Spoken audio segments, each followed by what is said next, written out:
Bonjour à tous. Alors, aujourd'hui on se retrouve pour un nouvel épisode d'un mot au hasard. Et aujourd'hui le mot est sur la page 989. C'est le 18e mot et c'est le mot sclérose. Alors c'est un mot qui a une définition plutôt longue et vous devez sûrement vous demander mais qu'est-ce qu'elle fait là celle-là? Non, vous devez sûrement vous demander non, pas vous, pardon, vous dire non, vous pensez, je suis en train de... La sclérose en plaques, voilà.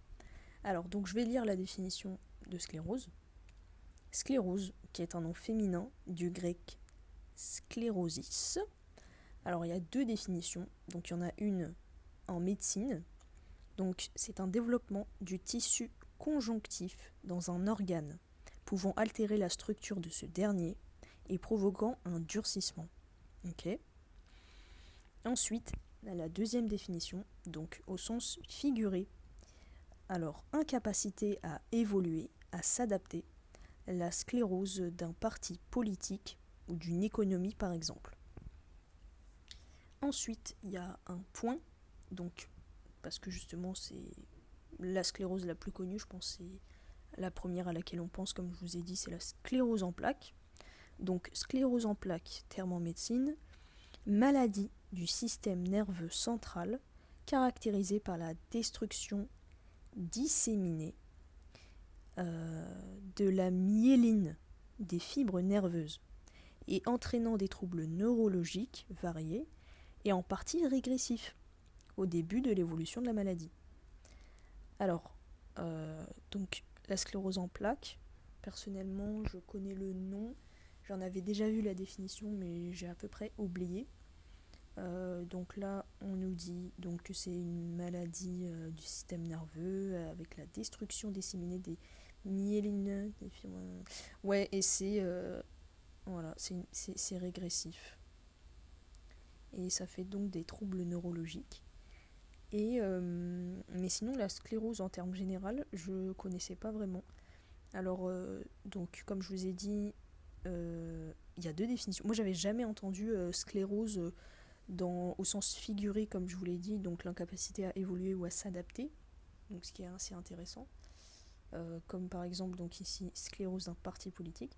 Et après le terme en médecine, non plus, je connaissais pas spécialement parce que, enfin, je connaissais que la sclérose en place, du coup, sclérose en plaques, pardon, du coup. Mais donc voilà, développement d'un tissu conjonctif dans un organe qui peut altérer la structure de ce dernier et provoquer son durcissement. Alors, est-ce que la sclérose en plaques, c'est... est-ce que là, mon podcast, ça ressemble pas un peu à Arte depuis le début?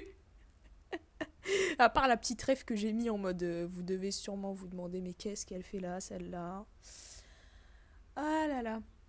Et, euh, et ouais, donc, est-ce que la définition un peu en termes de médecine, elle ressemble totalement à celle de la sclérose en plaques? Parce que là, dans la sclérose en plaques, c'est vraiment la destruction disséminée de myéline dans les fibres nerveuses, ce qui fait des troubles neurologiques.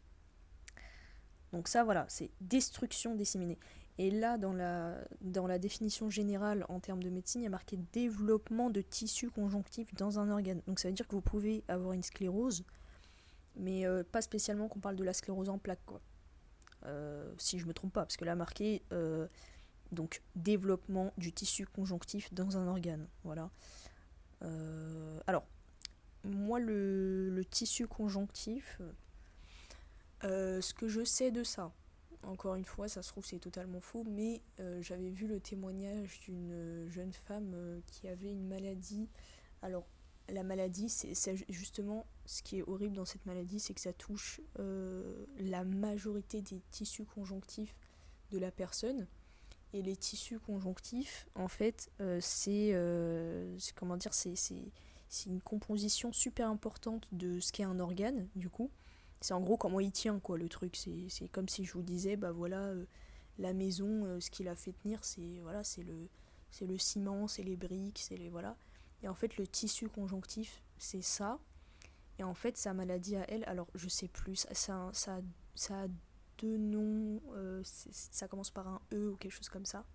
Et c'est une maladie donc qui touche beaucoup de tissus conjonctifs chez la personne. Sauf que ça fait en fait des crises de douleur atroces,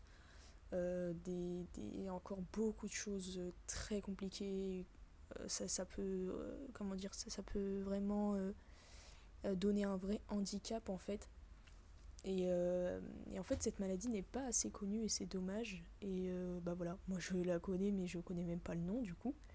Mais voilà, ça c'est une maladie qui touche les tissus conjonctifs. Sauf qu'en fait, les tissus conjonctifs, comme c'est la base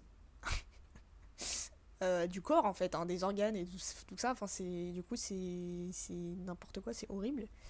Et donc là en fait, on nous dit que donc la sclérose, c'est qu'en fait le tissu conjonctif se développe dans l'organe, mais que du coup, comme il se développe, bah, l'organe du coup ça va pas quoi, ça l'altère, et donc ensuite ça provoque un durcissement, donc un durcissement de l'organe j'imagine. Et ouais, donc je sais pas si la maladie dont je parle, ça peut être qualifié d'une sclérose. Mais voilà, les tissus conjonctifs, alors, non, je crois pas que j'avais appris un peu ça lors de mon année de médecine. Euh, J'avais appris plus en profondeur en fait. Ce que c'est les cellules et tout ça, donc on parlait pas de tissus en général, je crois, à ce moment-là. Enfin, des seuls cours que j'avais appris. Mais voilà, donc ça, c'est la sclérose. Et j'ai vu que dans la même page, bon, sachez qu'il y a scolopendre, scorpion, des choses, ma foi, qui inspirent un sentiment de sécurité, hein. Que des mots en S aujourd'hui. Et j'ai vu aussi... oula, j'ai vu aussi scoliose. Ah, ah. Et, euh, et voilà, scoliose que j'ai. Voilà, j'ai une scoliose presque grave. Et du coup, je suis pas loin de l'opération à ce qui paraît. Genre, si on augmente plus le degré là, il y a marqué, attendez, il y a marqué incurvation, voilà. Si on augmente le degré d'incurvation, sachez que c'est pas bien pour moi. Déjà, d'avoir une scoliose en général, c'est pas bien. Le problème, c'est que ça peut provoquer déjà des douleurs de dos, mais aussi dans les membres. Ah, ah. Je sais même pas si c'est lié à ma scoliose ou à l'anxiété. Parce que l'anxiété aussi, ça peut faire des douleurs, what the fuck. Enfin, genre, tu... Quoi? C'est pas censé toucher cette partie du corps, mais si, en fait.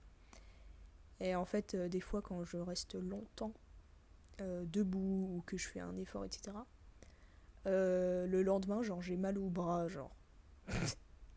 Genre, j'ai juste mal au bras, genre, en général. Ou j'ai mal aux jambes. Voilà, c'est assez bon.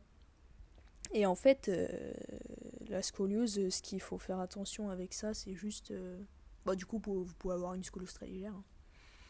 Mais la scoliose, c'est vraiment quelque chose où il faut juste faire attention à avoir des bons muscles et une bonne souplesse. Parce que la souplesse, c'est ce qui va enlever la douleur, etc. Et les muscles, c'est ce qui va faire que vous allez bien tenir, bien vous tenir le dos, etc. Et ce qui va faire en sorte que voilà, vous aggravez pas votre scoliose ou des trucs comme ça, juste parce que vous tenez mal, quoi. Sachant que moi, je me tiens très mal. Alors, je sais pas si c'est juste dans mes gènes, mais je sais pas, j'arrive pas, je sais pas, c'est chiant de se tenir bien, là, t'es là, comme ça. Pourtant, je le fais, hein, quand même, hein. Quand je suis dehors et tout, voilà, j'essaye crari. Là, si vous me verriez, voilà, vous vous diriez que je suis sûrement un papy. Et que si on enlève juste mon visage de jeune, on dirait vraiment un papy. Enfin bon, ah, en plus j'ai un blouson en cuir, les gens quand ils me voient avec et que je me tiens mal, vraiment on dirait un daron, on dirait un... Je sais pas. Enfin bon, manque plus que la clope quoi. Voilà, c'était l'épisode d'aujourd'hui, assez posé, assez... Voilà, assez axé maladie. Je vous dis à plus tard et à bientôt.